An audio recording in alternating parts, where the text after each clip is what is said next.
we have a special treat for our audience today. We actually have Alex, and Alex is joining us all the way from Germany, where it is 9:30 p.m. Thanks, Alex, for working on Central Standard Time here in Austin, Texas.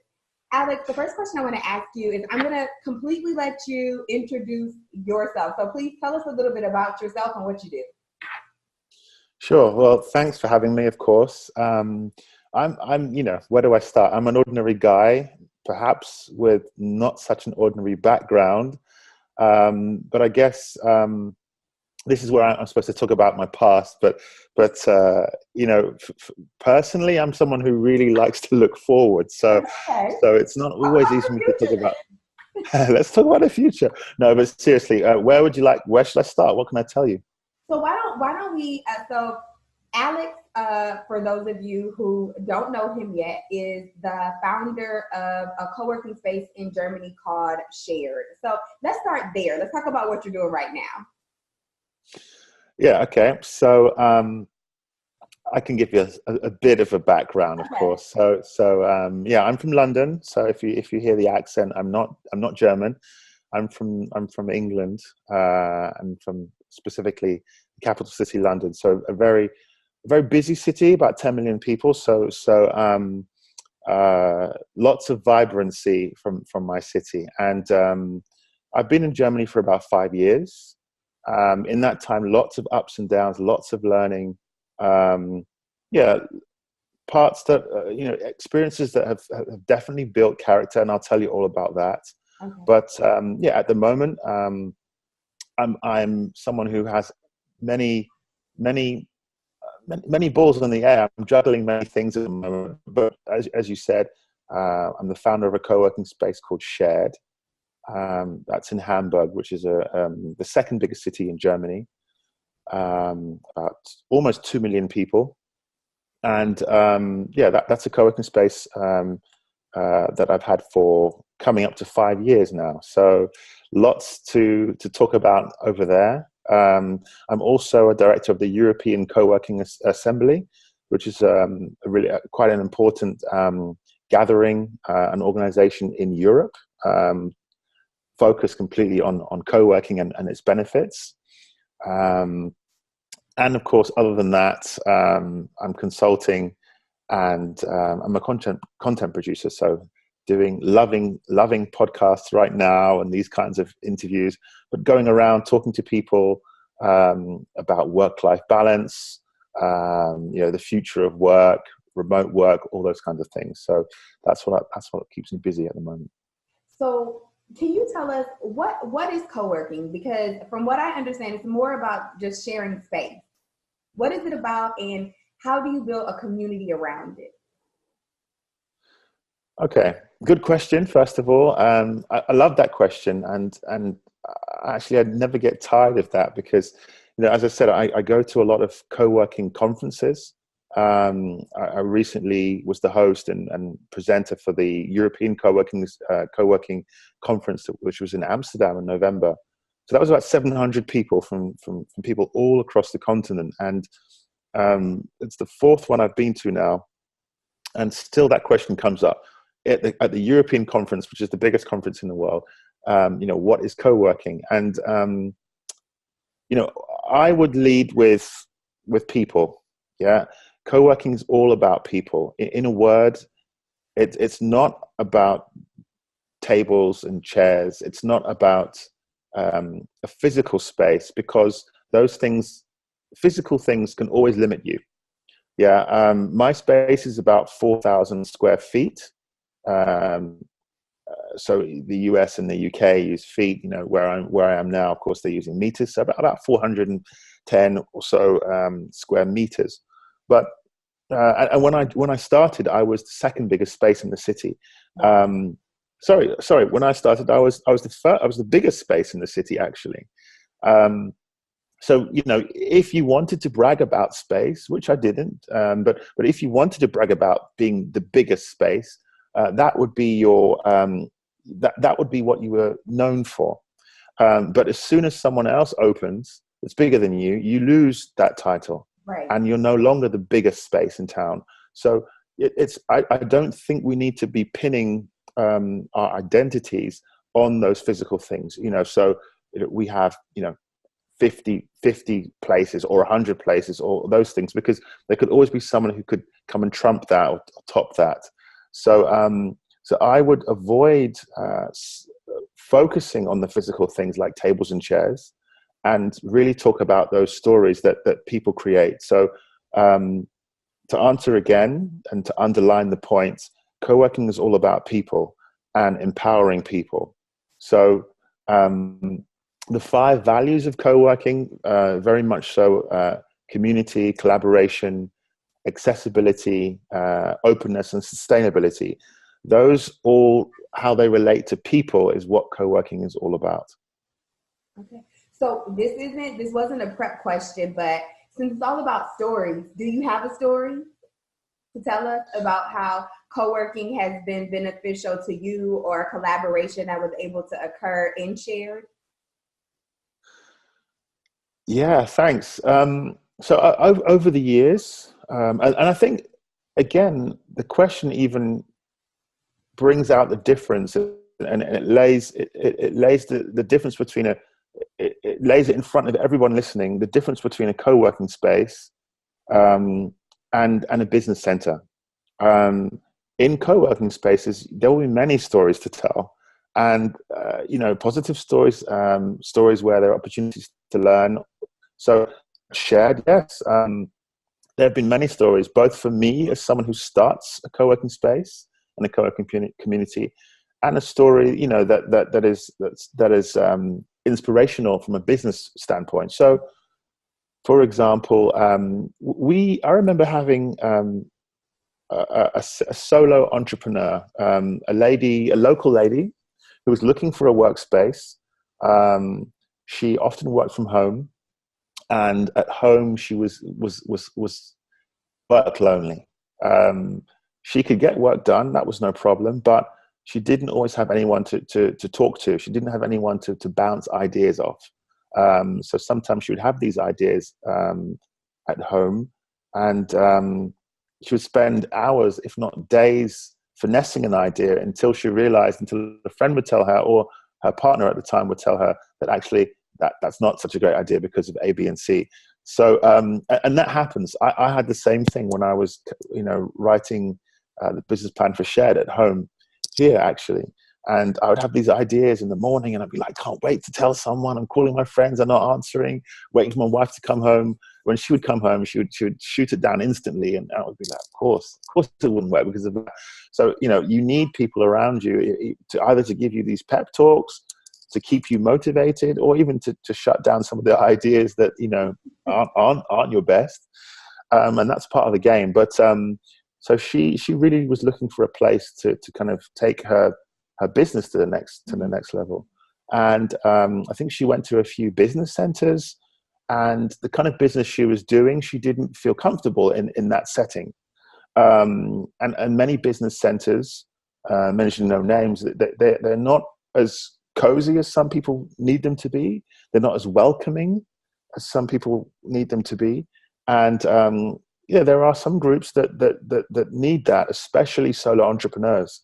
Right. Irrespective of gender, irrespective of color, or whatever background, solo entrepreneurs just need something different, and sometimes more than a team, a funded team with some kind of, massive tech product. So in any case, she tried a few places, didn't work for her. She came to me, and we had a discussion like this, quite a relaxed discussion. And that's often the beauty of these kinds of spaces. What she said to me was that after being to a few business centers, she felt anonymous. Yeah, and she felt that they couldn't relate to her. And of course, we had a lot in common. I had just started a business. She had started a business. We were both solo entrepreneurs.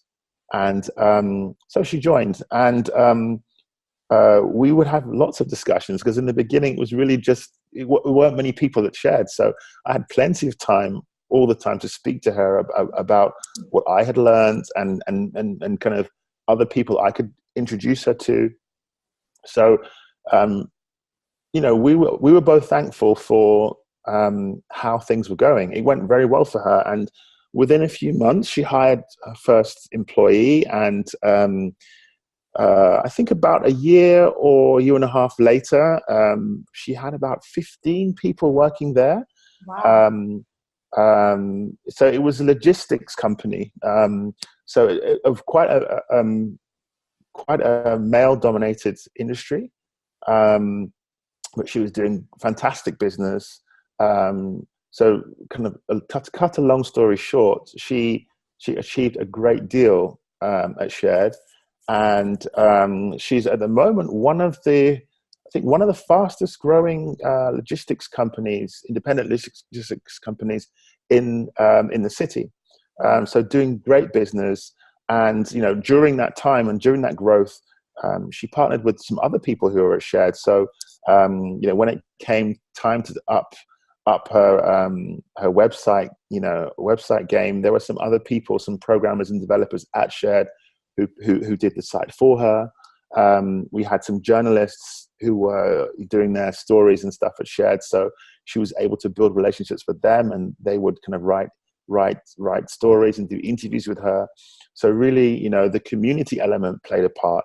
So she not only found a workspace, she found an environment that was kind of encouraging for her to be this on, and she also found some people to do websites and some reporters to write some really great interviews. So business is still going great for her, and those kind of things can happen, and they're quite common in independent co-working spaces. So yeah, great. At Shared? Sorry, no. And so now, and that's part of the game actually. So it's a cyclical business. So people come in, and that's really what we should. What we should keep in mind, that it is cyclical. It's not an environment where we should try to trap anybody. It's really about empowering people. It's about giving them the tools that they need to be successful in, and helping them grow at the speed they want to grow. So she joined alone, and I think she left with about 17 or 18 people. At that point, it was time for her to move on.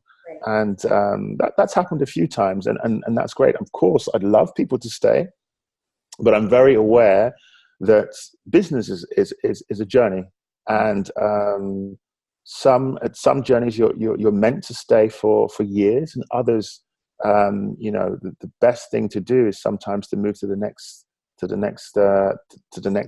the next step and move forward. Okay, wow, that's really cool. So, how about here? What's my next question? So, what has been your biggest challenge and your biggest triumph since starting Shared? So, my biggest challenge, there's been so many. There's been a few, to be honest. I would say, to be honest, the biggest challenge, again, someone who looks forward, I hope that the biggest challenge is ahead of me. As I said, moving, I'm a positive person, so and I see challenges as opportunities. I mean, in the moment that they are difficult, and I'm pulling my hair out trying to deal with things. So there's lots to overcome. But of course, as I said,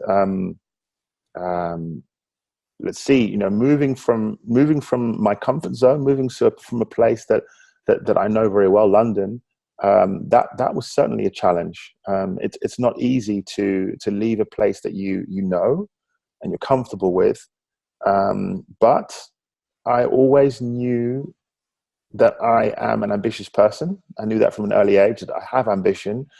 My parents and a lot of my teachers and later on mentors always told me that the route to success is not straight. It's not a straight route. So sometimes you have to take a step back to go forward. But it's about learning. It's about growth. And so I realized that at one stage in my career, I would have to do something that made me uncomfortable. And I think it dawned on me that London was a place that nourishes me, that gives me so much. but it's also a place that it's a comfort zone of mine, and I think we learn a lot out of our comfort zone. So I made a decision. Spoke to a few friends, spoke to my wife, and I said, as much as I don't really want to leave, I'm quite happy here. That moving out of here might teach me something that I don't know.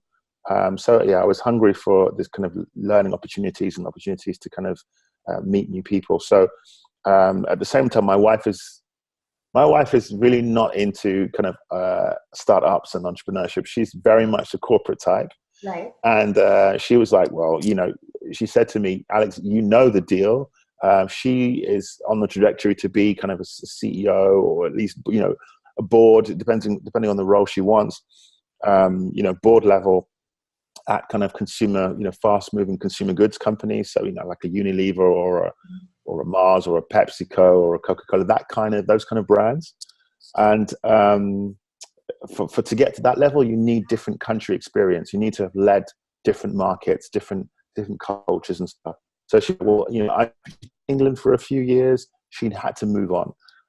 So we decided to move to Germany. So again, going back to the question, moving to Germany in the first instance, that was a big challenge, culturally, in economically, so in so many ways. That was a huge challenge, and it still is. If I'm honest, it's not easy. Starting the business, of course, and we can unpack that further. But starting a business in a new country that you're not familiar with anybody, you don't have a network, you don't even speak the language, and the culture itself is different. Is a huge challenge. How do you actually register a business? Where do you go? How do you deal with these forms in language that you can't speak? So that, of course, was difficult. And then, how do you fund a business as a solo entrepreneur? So those challenges were all difficult. And then you get red letters and things popping up over the years. But as I said, we're still here, and I'm proud of that. Knowing what I know now, there are many startups, many co-working spaces that have had funding and had groups, had teams, and they're no longer with us. So I have to be proud that I'm still here and still have stories to tell. But as I said, I feel that the biggest challenges are still ahead. The plan was always to get going, is to get started, to bootstrap, and then to partner, to find the right people to move forward with. And we're at that stage now where it's really all about separating, as we would say in English, the wheat from the chaff. So separating the people who can help you and the people who can't, or not right for you right now. And that in itself is a challenge. Dealing with distractions, all these different opportunities from doing all this stuff. So that is quite a big challenge. But so I really feel that the biggest challenges and even problems probably yet to come. Well, with that being but I'm ready. Go ahead. But I'm ready for it. Bring it on. That leads us into our last question. So, what is the vision? And I'm asking everybody about Vision 2020. When you get back to December 31st, 2020, what do you want to have accomplished between then and now? 23 months now. Not long. Not long. Time's flying. When you say 2020, it seems like this futuristic time, but it's like next year. It's crazy. Yeah, I mean, I'm someone who, if I'm honest with myself, to be fair, I've had this vision of the future. I've had this vision of my future very clear for me for a long time. And, to give you more background again, in the UK, I was quite happy, as I said. I was working for Apple. I had a great job at Apple. And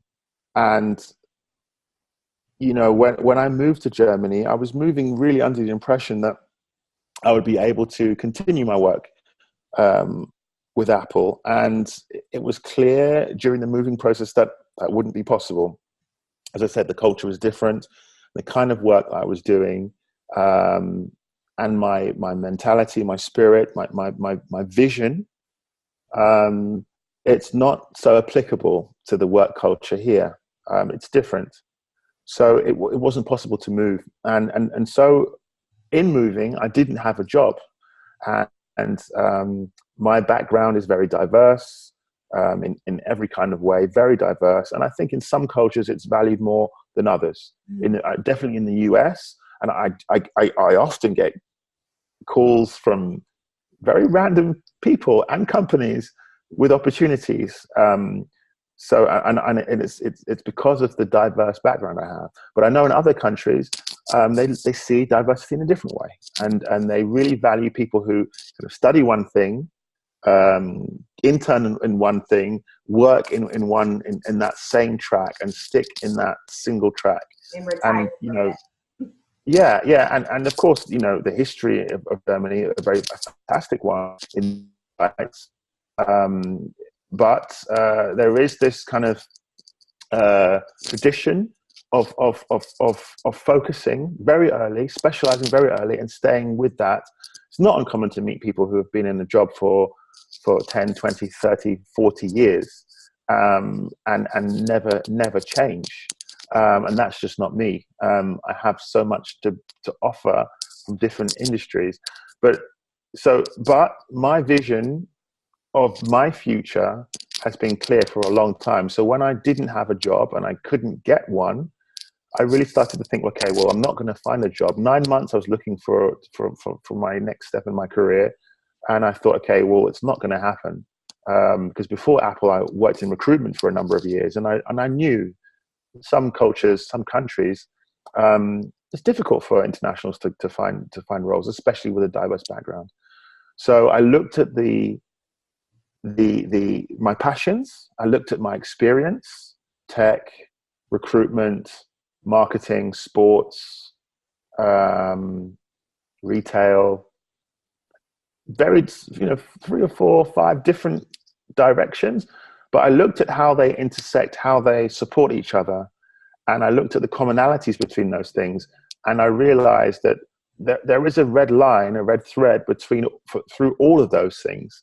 And coupled with my passion for entrepreneurship and kind of creative expression, I realized that I needed to do something like this. And kind of what I do is at the intersection of those things. Mm-hmm. So I started what I was doing.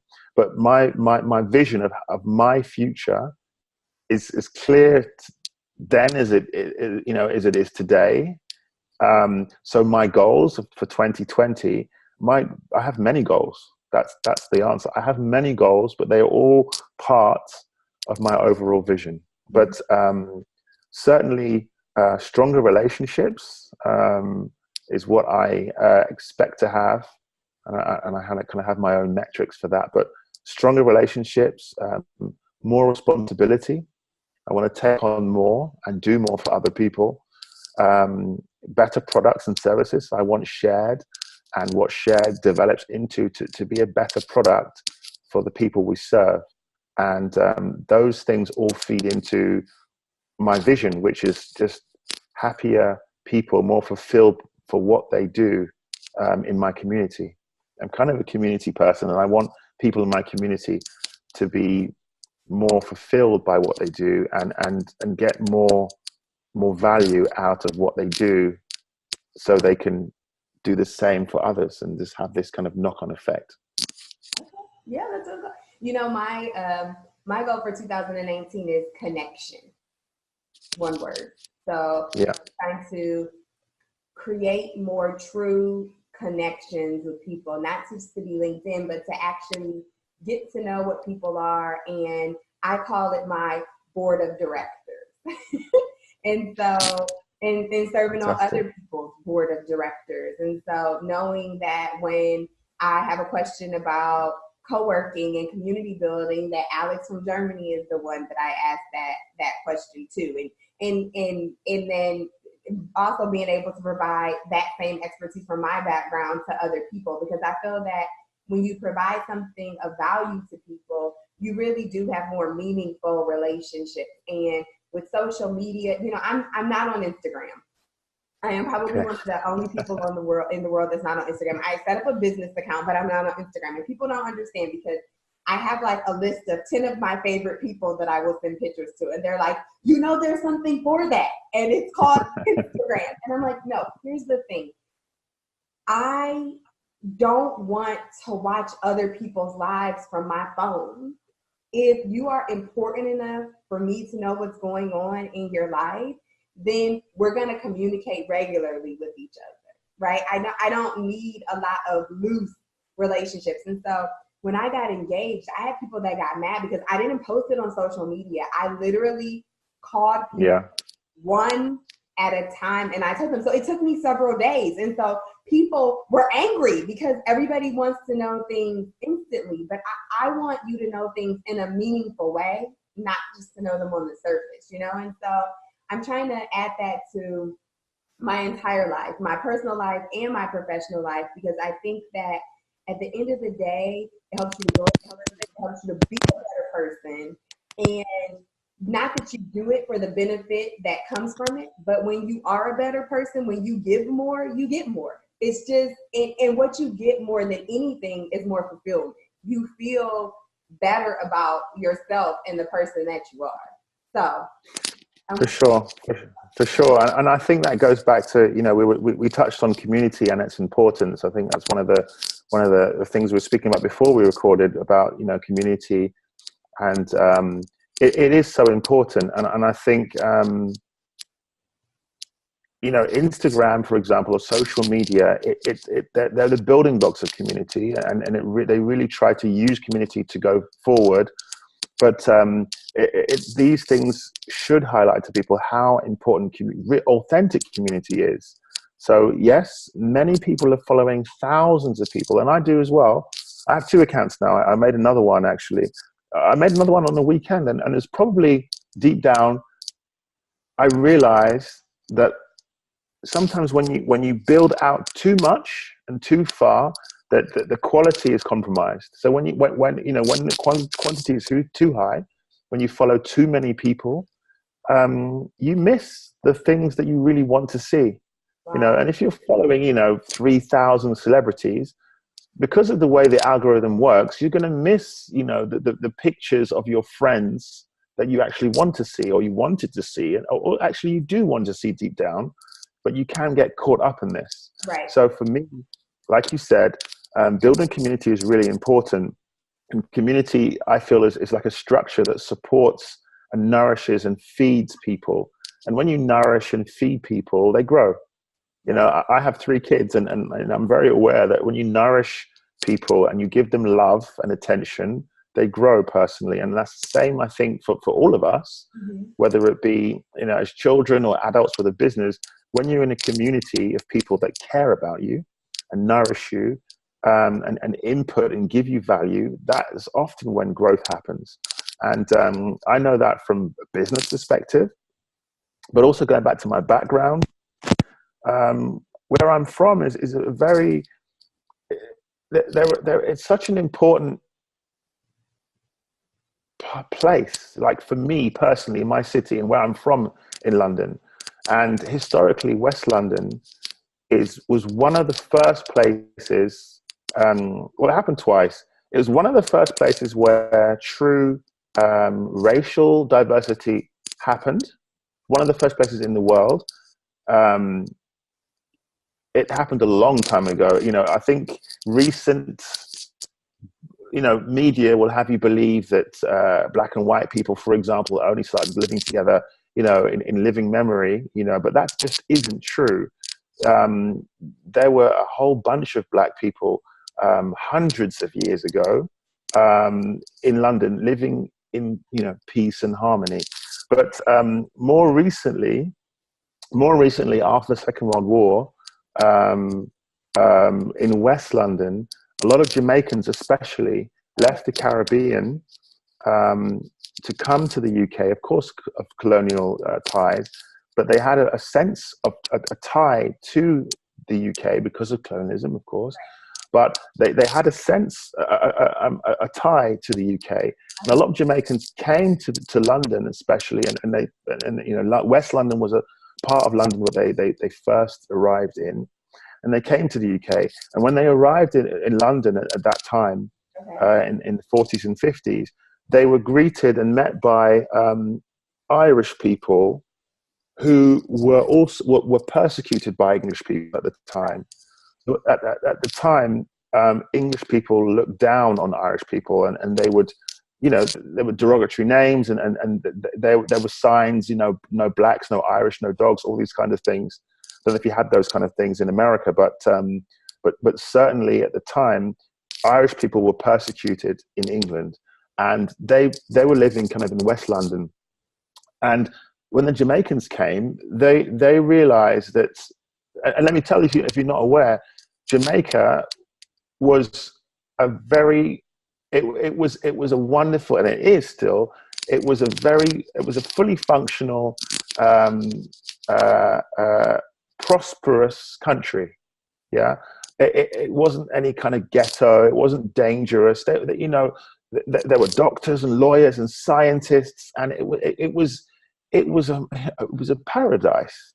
And these people, the majority of people in Jamaica, were upwardly mobile professionals, and they were called to England and asked very nicely, with some clever campaigns, to come back to England to repair the motherland.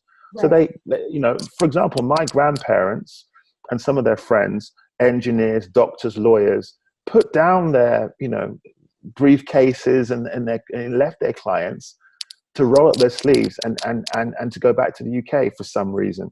Right. And when they got there, they were greeted with choruses of racism and all this kind of stuff, and they couldn't believe it. They had no idea that this was happening, and why would anyone dislike them, especially in their homeland of England, their home from home. And anyway, going back to the story, after they realized what was going on, they twigged on pretty quickly. They realized that they could more or less form an alliance, build a community with the Irish, and they did that. Yeah, so black people, namely Jamaicans and Irish, found it hard to get jobs, and then as time went on, they found it hard to get well-paying jobs, and bank accounts, all the stuff wasn't really on offer for them. So community-wise, and here's the kicker: they realized, okay, if I'm working alone, if we're not working as a community and I'm working alone, at the end of the month, after all my deductions and everything's finished, from if I'm taking all the money from, I have to pay my rent and all this stuff. At the end of the month, let's say modern day terms, for my family, I only have $100. It's not enough for me to move forward with my life. Right. I'm always kind of just on the precipice. After everything's taken, I have like $50 or $100, and I have a family of 3. And everyone in my community has the same problem. We just have enough to survive, and nothing else. Right. We can't get any loans or anything. So this is what happened. They formed a community, and they bonded over a common challenge, a common problem.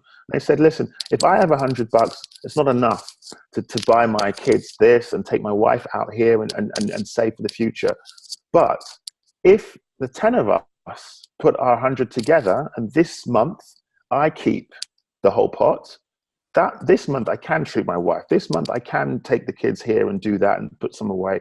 And next month you get the pot.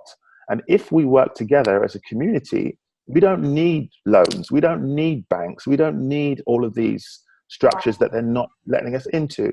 So this is what the Jamaicans and the Irish did, because of course Jamaicans only, it's not as strong as Jamaicans and the Irish together. Mm-hmm. So the moral of the story really is bonding with people over common challenges, common issues, bonding with people with the same dreams and aspirations as you, working as a community.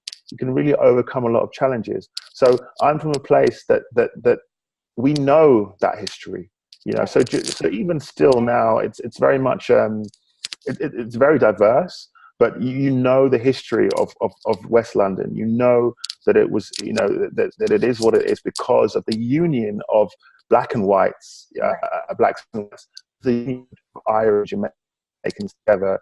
We were able to move forward as a society. And so definitely, as I said, I know the power of community, and I would encourage everyone to kind of really look into the benefits of working with people rather than against them or working alone. Wow. The power of community. So I think that may be what I entitled this, to get people interested. Like I have something every week, but how we can do more together. And it really is timely too, just in general. This has become the shared economy, you know? So Yeah. work together as a community, how much we can all put together. Well, thank you so much, Alex. Today, I am sure this will not be the last time that we talk. I'm going to go through this interview, and there's probably about 5 topics that you brought up that I would like us to go off and do a whole nother interview about. But today, I really enjoyed just getting a look into what's going on in your world, what's going on with Shared, and how when we build a community and we work together, a rising tide, all boats rise. Thank you so much, Alex. Thank you.